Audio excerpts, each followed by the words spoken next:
Hello, guys, and welcome to another episode of Technext Movie Review. My name is Tomiwa, and with me here is Damilare. All right, Hello, guys, and welcome to another episode of Technext Movie Review. My name is Tomiwa, and with me here is Damilare. All right, this week we'll be reviewing a very, let's say ancient or say long-standing. I hope.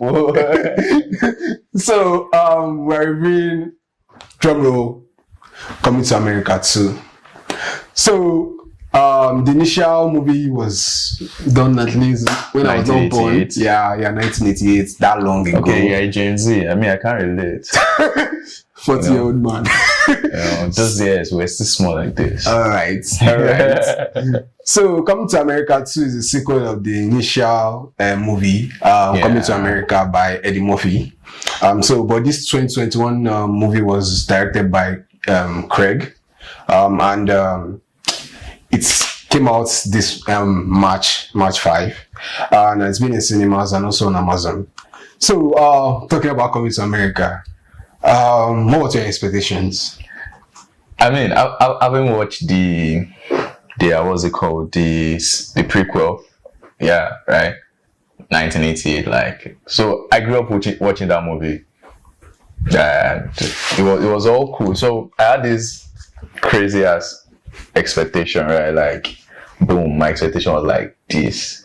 But I don't know. I just had that feeling under my chest, right? It could probably not meet up to the expectation because these American movies, the sequels Let's not keep the vibe. But sincerely, watching the movie, looking at the trailer alone, you see that it's filled with stars. It's Starfest. Looking at from Morgan Freeman to Eddie Murphy himself. I mean, yes, like was the most. It was like bringing. Like all stars from every side. Yeah. Stars, right? Morgan Freeman, Wesley Snipes of Blade. Yeah. And you even notice that those people that actually acted the initial came back. The Sumi guy, Eddie Murphy himself, the king. Yeah, the McDowell guy. So all of them were pretty much there, and it was kind of was pretty like, cool. And another major thing we need to mention is the fact that your hello Nigerian appearances there too. I mean, our very own Davido. Our very own Davido. For a sister. Hey, your mom, my love. I don't know. I'm looking for a sister too. So so there was also Rotimi guy, the guy from Power. Yeah, he was the same from Power. Yeah, and there are those that we don't really know about Lola Adams and I think Olaolu. Yeah, they were also there. So at least that was the 1, 2, I think 3 or 4 Nigerians. 4 Nigerians in the movie. Yeah, another pretty great representation for since the movie it's African. Yeah, I mean, which is the biggest African country? Nigeria. We have to be. So yeah. So that's cool. But yeah, it was pretty cool. It was interesting. Yeah. So back to your whole thoughts. Coming America 1 or 2, which one do you think was the best for you? Obviously, it has to be the one. Definitely, without a doubt. The one was the peak of comedy. I mean, because I remember growing up with days of DVD, right? So it brought back this nostalgia of the days of DVD. That was what watching the 2 was going to bring back. Because days of DVD, I remember my dad had this Eddie Murphy collection. He had Coming to America, Meet Dave, and a couple of other movies like that. So it was plenty. I can't count the number of times I've watched that Coming to America and I've rewatched it again, even past the DVD era. Wow. So like coming to when I saw that 2 was out, I had to refresh my memory with 1, so I went to watch 1. And when I was done with 1, I watched 2. And looking at both of these, like contrast, it was like no, not really boo, but the fact is that they were highs and they were like lows. But one was a super classic. Like watching the movie reminded me of what people really loved it and when it was the 5 favorites. Like one was super. So one was like interesting. First things first, let's talk about the plot. Okay. So in 1, it was Prince Hakeem looking for the love of his life. Lisa, there was this whole chemistry of love and the whole, you understand now? Yeah. Him traveling to New York from Kingdom of Kingdom of the mid-human life. Yeah. So it's pretty funny for a king that lived in all just trying to. I want the poorest hotel, the poorest. It was crazy. It was really insane. So so we're looking at those contracts now. Let's think about two. So Leila and what's the name of the lady? He was looking for a love. Yeah, he was wasn't like he was looking for a way to survive. Like he didn't have a job. He was looking for the love of his life. Now wanted to get. Yeah. That was for true. The love of his life. That was true. Now part 2, he's looking for the child. Yeah. Two. Two was about him going back. Okay, his father died. That was Joel. Trying to look for his son, to take over. As a crown prince. So it was two different. I don't know why they didn't give the Lavelle guy enough breathing room to. Yeah. You know, in the part 1 we saw his love story. Yeah. Grow, right. Flow, we could see the flow, but for the Lavelle guy was too up down like this. Boom, and that was like there was no. I was at this mind like how will someone cut your ear once and you fall in love with the person? That was just my question. Love at first sight happens. Yeah, you could walk into the mall and bump into a guy just like damn. Namaste Wala now. So, but what I saw like this, I'm the Mary Bay, the girl like he fell in love with like okay when they started with conversation, I felt like she was just a passing by. But when you didn't have yet. So I felt like was still going to be the station where he was still going to marry the general's daughter-ish. Oh, okay. But when I saw that she too was all obedient, I was like, oh. Simo Namaste. Then I don't know, but the plot for me was pretty. I don't even know, where was it party? Well. Before we go to that, let's talk about the fact that even the storyline looked pretty straightforward, and the New York part was not really New York. Most of the whole thing happened even in Zamunda. Yeah. Because it was just a brief time when he went to pick up his son, and the time when he went back when the son ran away. So brief things. But you have to consider the fact that looking at, let's talk about the visuals now. Another interesting thing before we move to the visual was the barber shop, right? Yeah. The old man that didn't grow, right? Like I was expecting these guys. Wait, how are these guys still alive? I mean, I need to take out of the water that they drink because I think because they kept fresh they had the same physique. They were not really older because the guy is 30. Lavelle is 30 years, right? So between then to now, that was 30 years. Like, and these guys are over 70 before, and their visuals but their visuals in like the same old. They still that's. So good comedy guys, but but we have to give it to them. Like they made that particular scene fun. They still had the fire. Yeah, they still had the fire. Actually, yeah. A quick tip is Eddie Murphy actually acted one of the 3 years there. He did that in the part 1 too. Now. Yeah, he acted like 3 or 4 roles. Yeah, that was very unique. So if you're curious about which roles, you can watch it and guess. He always does that in most of it. Yeah. He has a very cool multiple roles. Like until I read about it, I didn't really know about something. I knew you would obviously know from the look and like how I didn't expect it. So I know that of Eddie Murphy, so maybe I wasn't surprised. Yeah, that's cool. Okay, well, let's talk about the whole makeup feel of the movie. Let's talk about visuals, lightings and visuals. What was your take about it? Let's talk about technical parts. The technical part was dope. The colors, the lightning, the makeup too. I think the makeup too was on point. And costume too was crazy. The costume. If I had to rate anything 8, 9, 10 in the movie, it has to be the costume. Like the costume was crazy. One was dope. 2 was dope when it comes to costume. They had the costume crazy insane designs. Costume in the part 2 was crazy, was mad. Like I saw some of these the cultural look and feel. You know, we didn't really have that in the part 1 because that was more of the New York scene.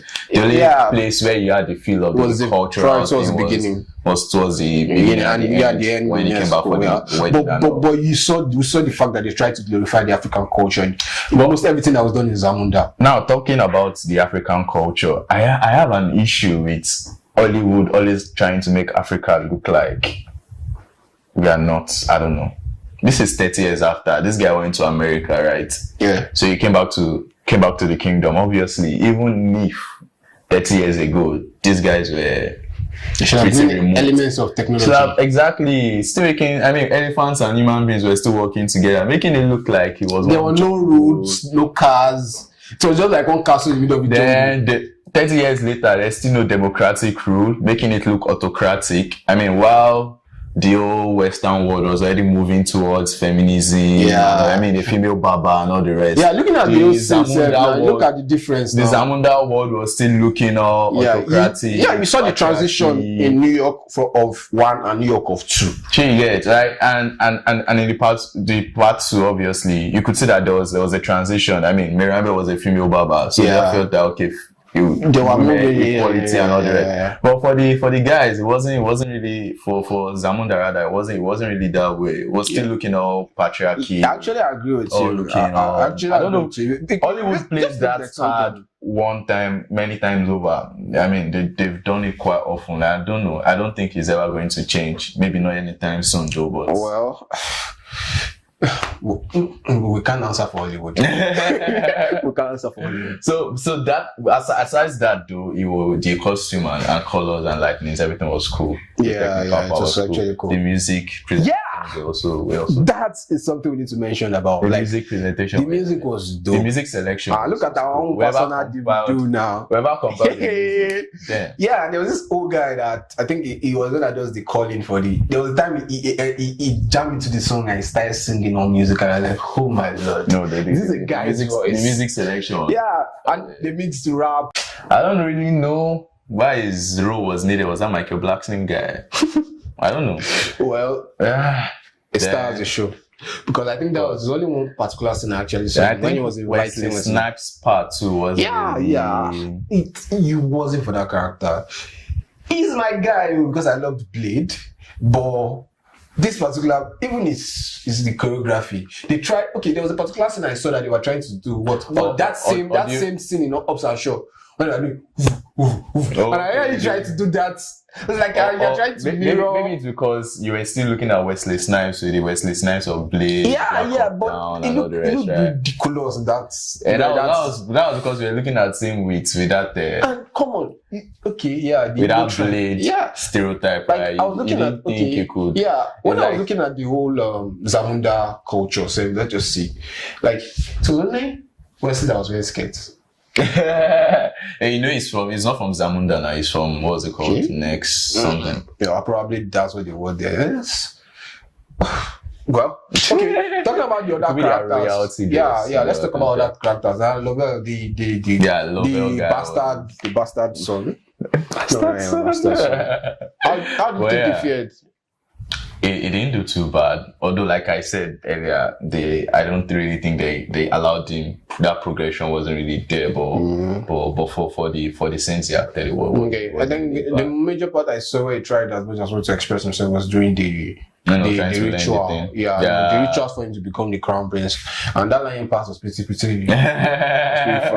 She was bringing back this. I was hoping if he actually did that in real life, and that was not CGI. It was bringing back that Black Panther. But I prayed. I know. I'm just hoping he did this real life. So actually, it was a real life, not CGI. CGI. I don't think so. Okay, what the movie? Like the girl, I didn't even know much about her. Just the fact that he cut his hair and she became the queen. Yeah, I mean, love happens. That's how love is. You can't relate. Don't worry. So. All right. Okay, talking about Prince Akeem and Lizla's children, the three kids, right? So I like the idea. One was Geeky with the glasses. Then there was a young one, just Taki. Then there was Kiki. Mika, that was supposed to be the crown guy. She later became the crown. So, like, I like the characters. I think I actually loved. I love the character. I particularly like the scene where they were fighting with their dad. Yeah. But so if you didn't watch the part 1, right, you will not understand some of the fights, why the fighting scene came into play, why they were actually very good. Because the dad was also training. Was actually very good. 1, right? Yeah. Then the Lavelle part, where he shouted, "Good morning, Zamunda." If you could remember in part 1. Yeah, it was you doing it in New York. So those are what's it called? There's also one of the cab. When he stopped the cab initially when he got into it. Yeah. And when he was like, no, you cannot just flag me. You have to check the app and hold that via app. You can't. So that's something. What's it called? Bringing back contracts are actually cool. Very interesting. Cool. And if you didn't watch the part one, you would not really understand. So it was pretty nostalgic for those of us that have watched the part one, right? Having to probably relive some of those moments, right? Then the contrast between the current one and the back. The 1980s and all the rest, that contrast also was also interesting. Yeah, it was actually and the cast did well, they pulled it off. Yeah. They did very well. Kudos to Eddie Murphy and the I think comedians also came into play. Tried to watch it as a crack as much as a joke. Lovely's uncle. Tracy Morgan. Yeah. Also did very well. Then even Lovely's mom too. Even though I did not Ed. Yeah. You could understand why Lovely wanted to leave. Very New York-ish vibe. It was pretty interesting. Then the three old men, the Babas. So yeah, so they kept their comic feel. Yeah. Kind of, but. The funny thing is that I think back to the fact when Prince Akeem introduced himself to Lovely, and I still don't get how the fuck. Sorry, my language. How you walk up to someone just stand and telling me your father, and I would believe it doesn't work that way. Like, does that really? The guy was tired. He was tired where he was, so he probably just needed an escape route, and you offered him the escape route. But it was funny felt when they were in the steering when he was telling him and that she followed to someone. And cash and gold fell down and language changed. Someone that was saying that I'm not following to anywhere. Who are you? And boom. How about someone voice change everything? See, like, is it like portraying like the same Davido said when he cool shit you get. I mean, money runs things. Cool. Once there's money, everything works. Yeah, another thing we need to discuss about is this cultural aspect of the movie. We talked about African culture in a very nice light. Talked about tradition and the fact that some tradition needs to be changed. You understand? Talking about the old the fact that female cannot own a business in Zamunda, a female cannot become the queen or at that time become the ruler. So all those things were particularly stressed. You understand? And I think it was very actually very kind of unique. Yeah, it was. It was. Then which other themes can you remember? I think they actually were portrayed. I think kind of glorify African music too. Blending it with the Western culture. Yeah, the blend was also there. The blend between even the funeral part, that blend was also there from the rap scene to the Morgan Freeman. He would always know his voice, right? Yeah. So I think all in all, the movie was very, very nice to watch. Yeah, it was. If you watch the part one, it's an opportunity to relive the part two. And if you didn't watch the part one and you just want to watch the part two, then it's fine. It's actually a very good movie. You can actually binge. It's a family loving kind of movie. So maybe weekend with the family. On ratings, let's give our watchers, viewers a rating. So how are you on a grade of 1 to 5? Technext grade. How much star rating we give? How much star rating we give to? One was definitely 4.5 or 5. So what was 2? 2, 3. Okay, on my own part, I think I'll give 2 a 3, and I'll give 1 a 4. I think it was one was very very dope. Absolutely dope. What's watching? I recommend it anytime, any day. But 2 was a good watch, solid, but there's still a lot I felt could have been done. Definitely. Could have been done and all that. So it felt 3 is even pretty big because I'll be giving it 3 because of the costumes and the music and of course. But they had very, very good cast. And the cast, right? Was cool, so. Yeah, but for the plot, so 3 it is. Okay, guys. So here comes to the end of our movie review. Thanks for watching. We'd love to see you again next week for Technext Movie Review. And if you have an idea of a movie you would like us to